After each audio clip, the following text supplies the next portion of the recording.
and welcome to EconVersations. I'm your host, Dr. Dan Sutter of the Johnson Center for Political Economy at Troy University. Around 35,000 Americans die in highway accidents each year, one of the leading causes of accidental deaths in our country. Our law enforcement officials consequently have the important task of enforcing highway traffic laws to ensure safety. Fines for traffic violations, though, can also serve as a source of revenue for governments across the country. Do communities use traffic enforcement as a source of revenue or to try to help make our highways safer? Joining me on the show today to discuss his research on these questions is Dr. Michael Makowsky, a professor of economics from Clemson University. Welcome to Troy University, Mike, and welcome to EconVersations. Thank you for having me.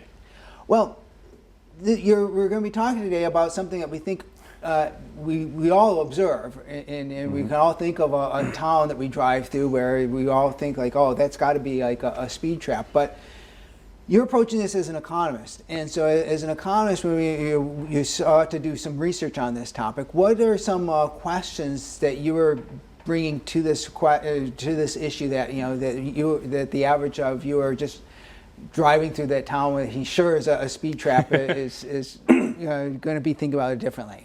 Well, certainly. I think we all know that no one's ever deserved the speeding ticket they received. We all have a story in our mind that we're going to tell ourselves about why we were targeted fairly or unfairly, about why we shouldn't have gotten this ticket, about the real motivations behind why we got a ticket. And there's a lot of hearsay. There's the potential for urban myth. Everybody knows when they left their favorite college town that there was a county when they drove through it that they were more likely to get a ticket because that's what supported that town. It was all speeding tickets.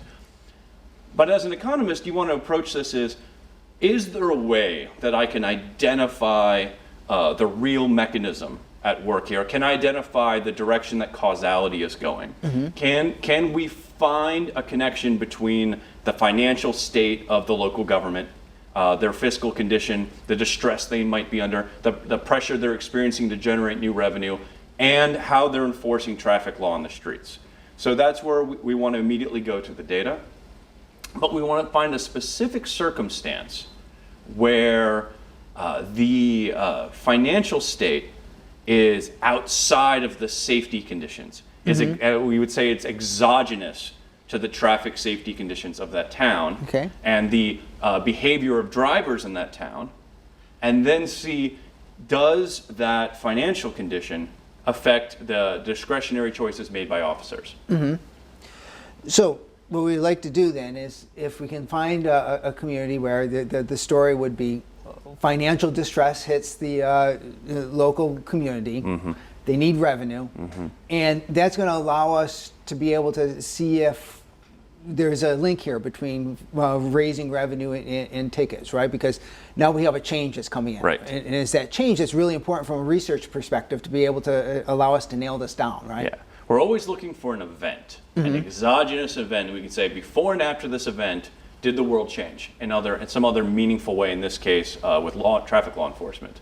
So that's why we went to Massachusetts, because the Massachusetts Department of Revenue produces and shares as much data as any municipal organization I've ever observed. They're incredibly transparent, and they make it available to researchers, to anyone really, on their website. And we are able to work from that data and a very interesting and specific institution in Massachusetts.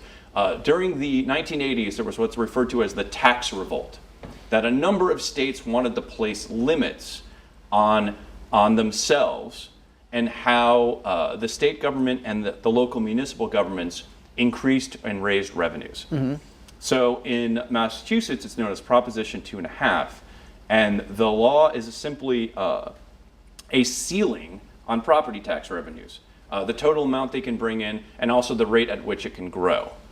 And just Massachusetts is a state that relies pretty heavily on property taxes, right? Because Alabama, we have the lowest property taxes. So, as I understand it, so that's like the main funding source for our cities in Massachusetts. Municipalities in Massachusetts are incredibly dependent on property tax. It's the lion's share of their revenue.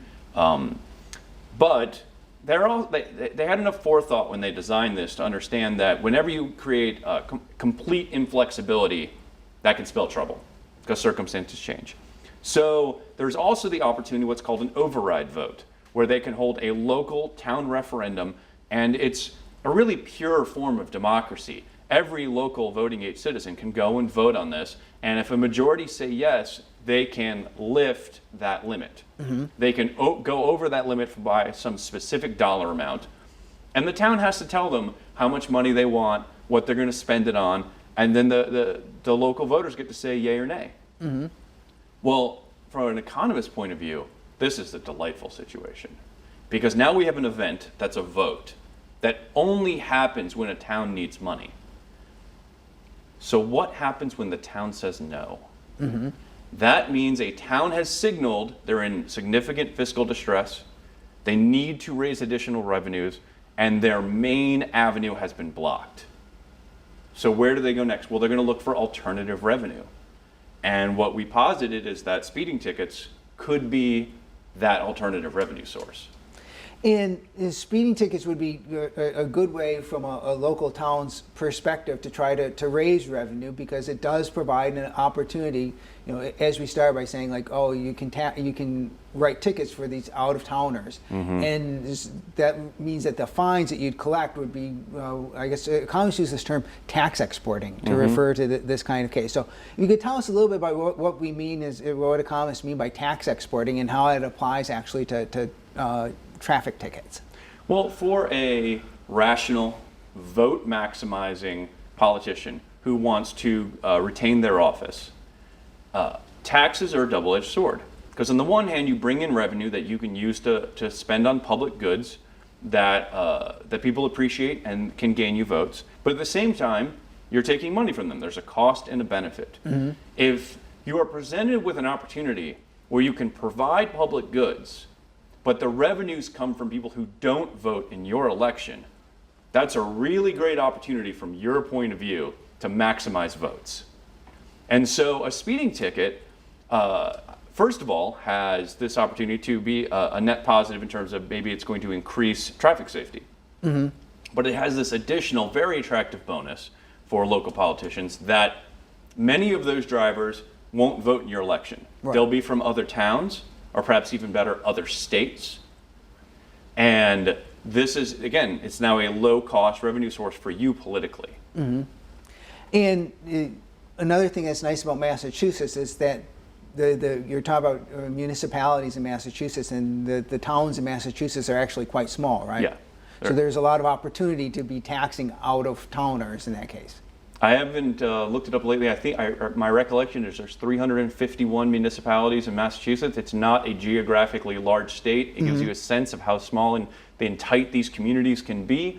And when the officer pulls you over, even before they've made the decision to turn their lights on, they've probably observed your license plate, so they know if you're in state or out of state. And then once they pull you over, they get to look at your driver's license. So they know exactly, if you do live in Massachusetts, exactly what town you live in. So before they can make their decision, do I want to write this person a ticket or give them a warning? They have a lot of information about you, including whether or not you can legally participate in their elections. And so that'd be a great way then to be able to just use some discretion there and write a ticket for the out-of-towners. Right. Now, there would also be there's another element that in looking at traffic tickets in Massachusetts that allows some power to come to this test, and that is that state police officers are also writing tickets, and they're not going to be working for the local town council, right?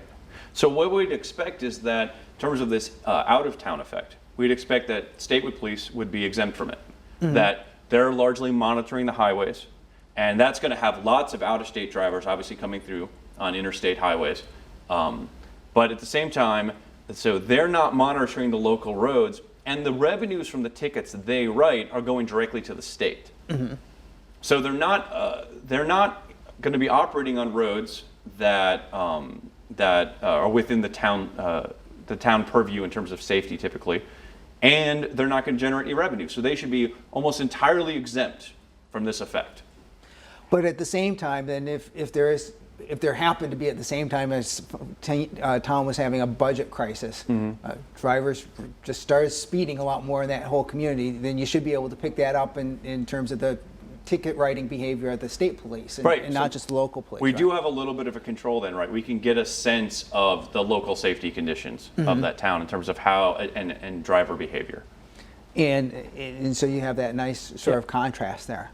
Now, then I guess we got to come to the question: if we're going to try to claim that local communities are having their police officers write tickets for revenue purposes, there is also the question of whether people would be speeding, or what would be the pattern of ticket writing that we would observe if officers were concerned about trying to improve safety and just concerned about safety and addressing unsafe behavior.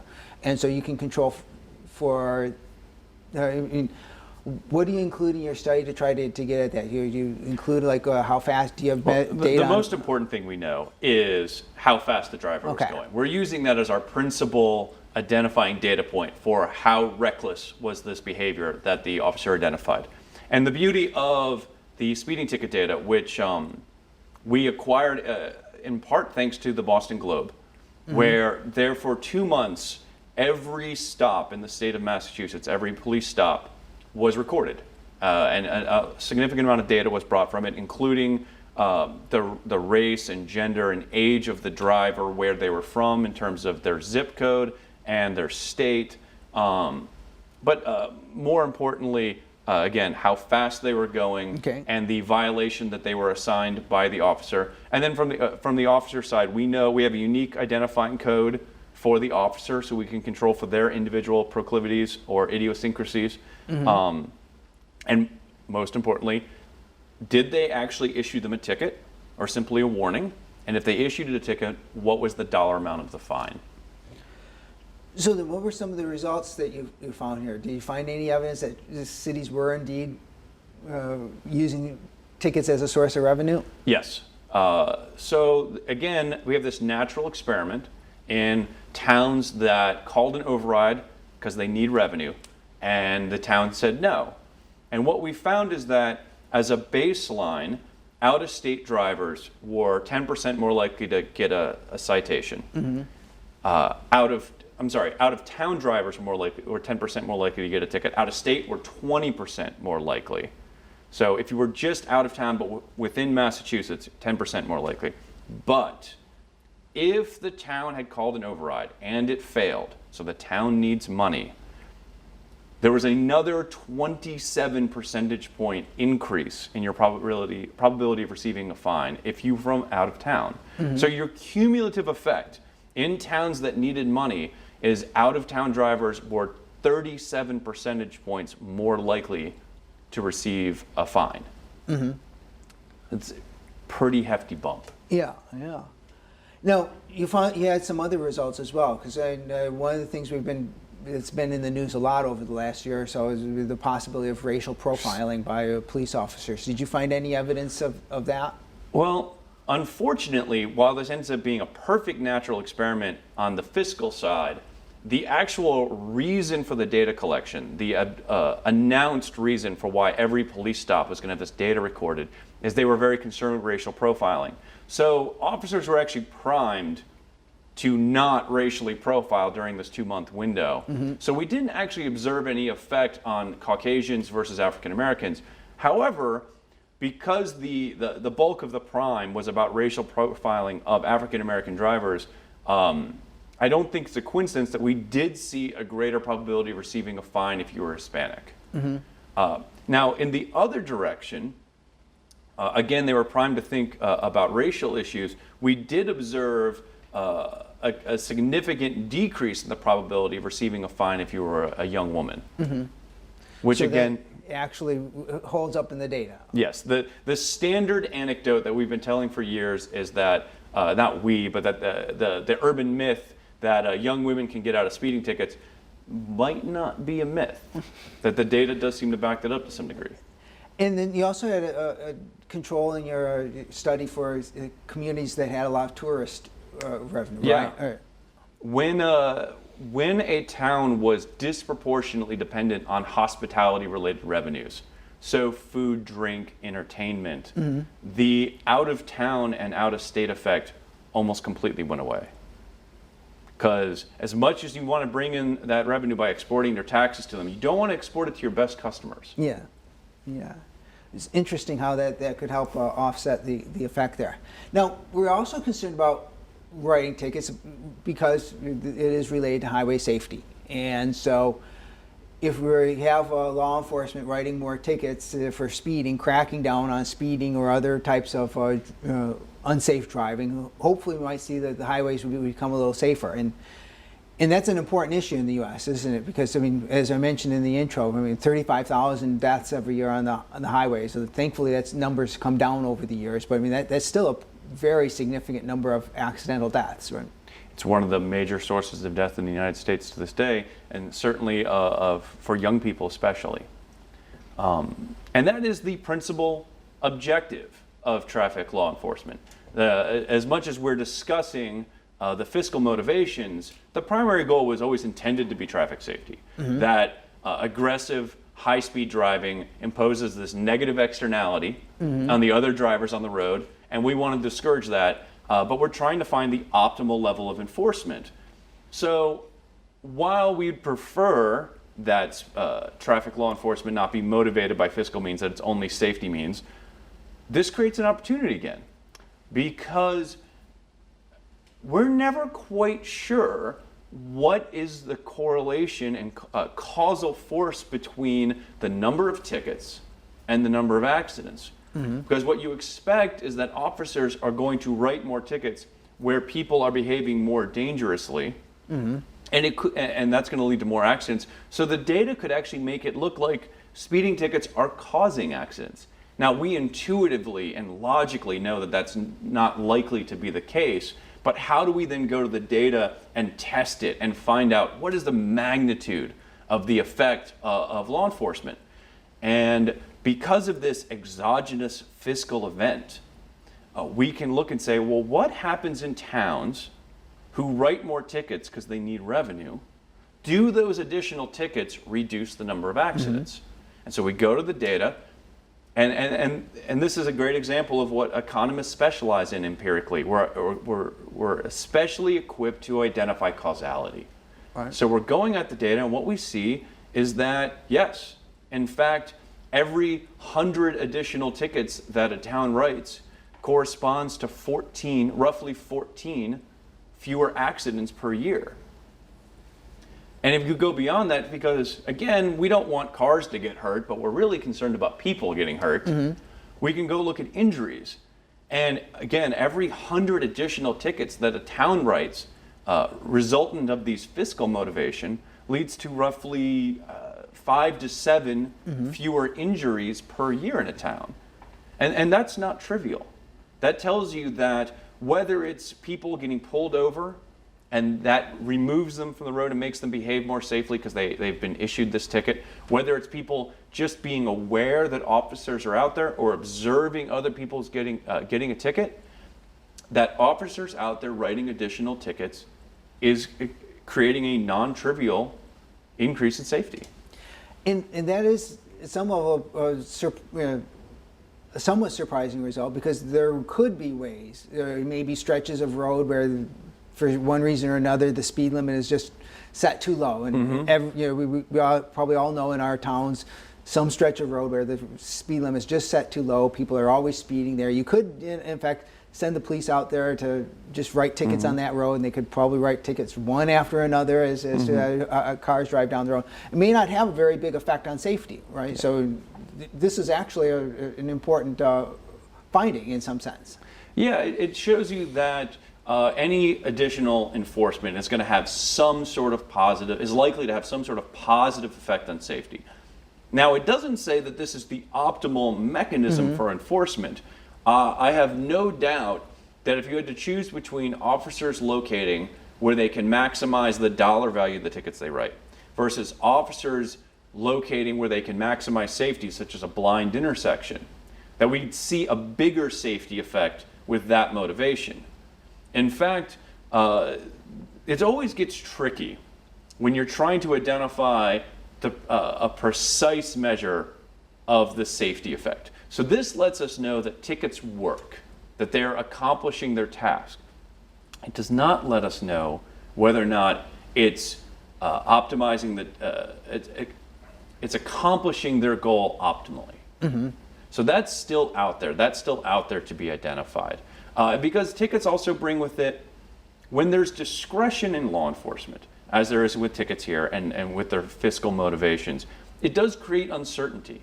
It creates uncertainty about the level of enforcement and about the speed at which enforcement is going to click in. So what I think about it is, we know the de jure speed limit is 55 miles per hour or 45 or 35, whatever the sign says. But most people drive in excess of that. And they drive in excess with a number in their mind of what the de facto, what the real speed limit is. The real speed limit being, if I go above this number, an officer is likely to pull me over and write me a ticket.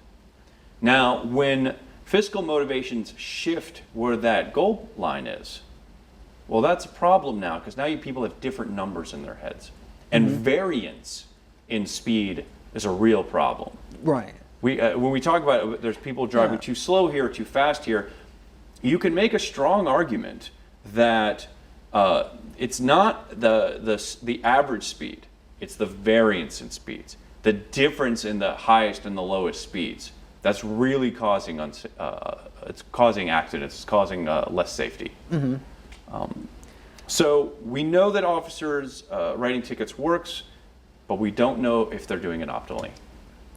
And then there would also be the issue of how costly it is to have the officers out there, because it takes, we have to pay those law enforcement officials, and so it's costly to have officers out there. And so there'd be no way to tell from your results exactly, should we pay to have more officers out there? Are there too many officers out there in the first place? Because you have to trade off the cost of law enforcement, right? Well, the one thing we can look at the effect of tickets from our studies, at least we now know that officers are at least this effective. Because officers that are just writing extra tickets for fiscal motivations are generating this reduction in accidents, this reduction in injuries. We can look at the cost for additional officers, because writing more tickets will require more officers on some level.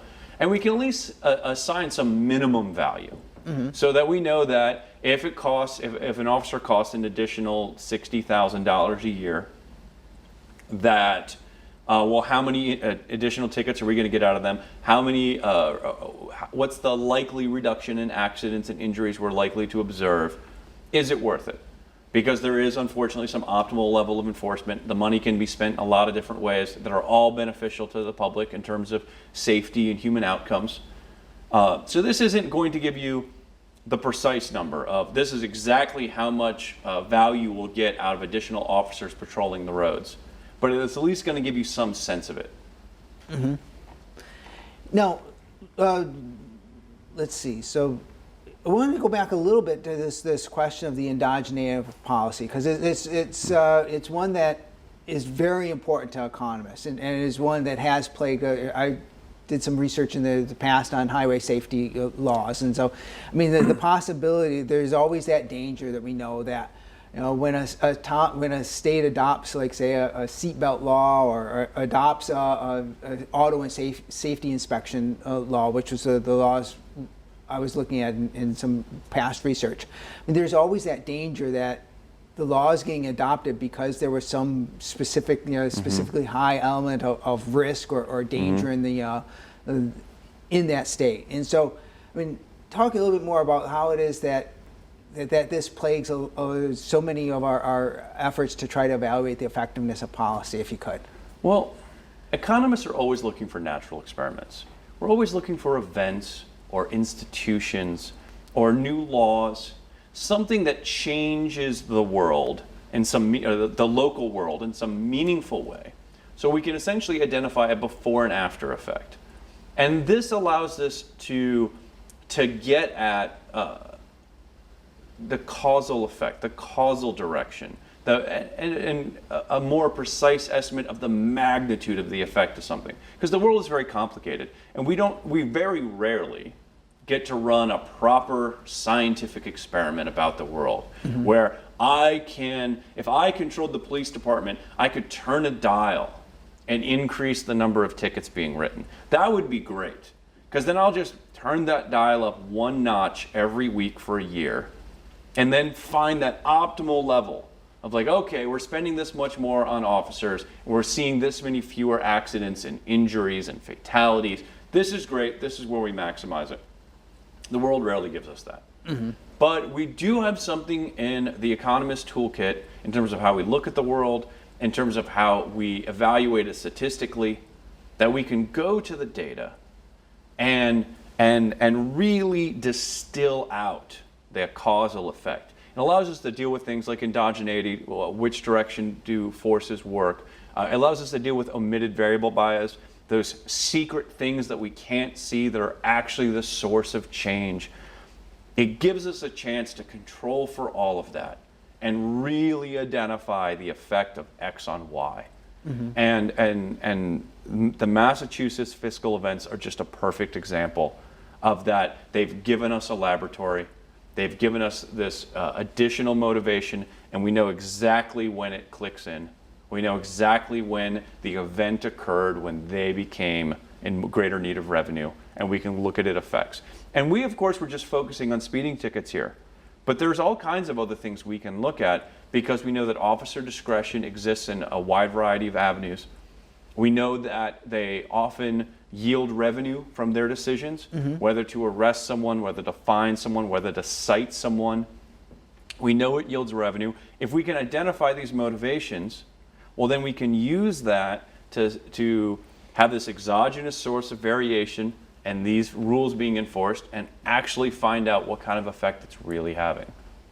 Just one thing to sort of close on here, the idea that local governments or law enforcement agencies can get revenue from enforcing laws troubles some people, particularly a lot of people point to the cases of civil asset forfeiture and the ability of local police departments to keep some of that money as creating a really bad incentive for law enforcement. It's sort of ironic, because as economists we often talk about the power of incentives, but incentives don't always lead to good outcomes, right? It's a very dangerous incentive structure we've created for law enforcement. Because we're talking today about speeding tickets, which are relatively benign in terms of the effect it's going to have on your life if you receive a speeding ticket.